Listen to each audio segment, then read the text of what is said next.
तेजस्वी यादव जी निकम्मे हो गए हैं। तेजस्वी यादव जी निकम्मे हो गए हैं, बेरोजगार हैं, कोई काम नहीं है। आरक्षण पर सुप्रीम कोर्ट का फैसला तेजस्वी यादव नहीं मानते हैं, तो इसके बाद बीजेपी ने तेजस्वी यादव को ये सलाह दी कि आपको तो इस पर बोलना ही नहीं चाहिए।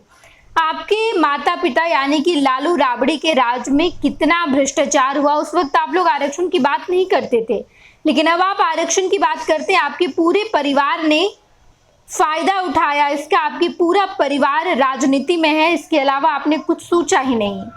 और अब बीजेपी के मंत्री नीरज बबलू ने कहा है कि तेजस्वी यादव निकम्मे हो चुके हैं, अपने सरकार में खूब खजाना लूट लिए और अब आरक्षण की बात करते हैं, उन्हें तो कुछ कहना ही नहीं चाहिए।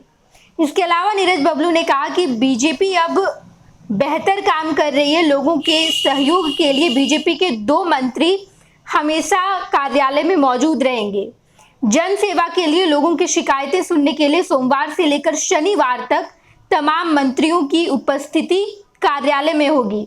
ऑल्टरनेट करके तमाम मंत्रियों को कहा गया है कि 2-2 दिन हर मंत्री को बीजेपी ऑफिस में रहना है, ताकि आम लोगों की परेशानी भी सुनी जा सके। आप सुनिए नीरज बबलू इस दौरान क्या कुछ कहते नजर आए हैं। 25 लोगों का काम किया, जो लोग यहाँ आते हैं उनके समस्या का समाधान होता है। ये भारतीय जनता पार्टी का सहयोग कार्यक्रम है। 2-2 मंत्री पर डे रहते हैं, सोमवार से शनिवार तक लगातार जनता का काम होता है। तेजस्वी यादव जी निकम्मे हो गए हैं, बेरोजगार हैं, कोई काम नहीं है, इसलिए अनाप शनाप बयानबाजी करते हैं, जनता को बहकाने का काम करते हैं।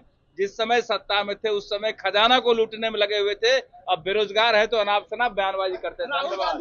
आपने देखा कि साफ तौर पर नीरज बबलू ने कहा कि तेजस्वी यादव को तो ये अधिकार ही नहीं कि तेजस्वी यादव आरक्षण पर कुछ बोले। पूरे तरीके से निकम्मे हो चुके हैं, कोई काम नहीं है उन्हें, बेरोजगार हो चुके हैं तेजस्वी यादव, और आरक्षण पर बोलने का उन्हें अधिकार ही नहीं है। तेजस्वी यादव की जब सरकार थी, चाहे वो लालू की सरकार हो, राबड़ी देवी की सरकार हो, इन तमाम सरकारों में तेजस्वी यादव का पूरा परिवार खजाना लूटने का काम किया है। नीरज बबलू ने साफ तौर पर तेजस्वी यादव के खिलाफ ये बयान दिया और कहा कि तेजस्वी यादव निकम्मे हो चुके हैं।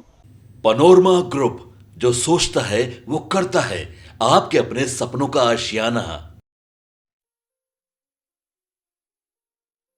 ये लो मुंह मीठा करो, आज मैंने अपना जॉब छोड़ दिया, अब हम पूर्णिया वापस जाएंगे।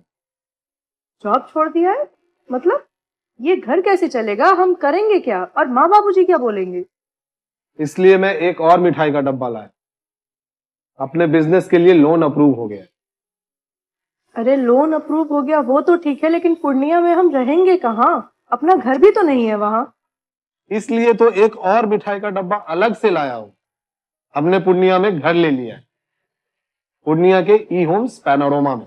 पूर्णिया में पैनोरमा ग्रुप लेकर आए हैं ई होम्स पैनोरमा, बड़ा घर, आलीशान जिंदगी और अत्याधुनिक सुविधाओं के संग। अरे अरे, अब क्यों मुंह मीठा करवा रही हो? क्योंकि हम घर वापसी जो कर रहे हैं।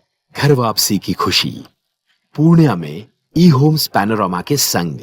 ई Homes Panorama, luxurious lifestyle redefined.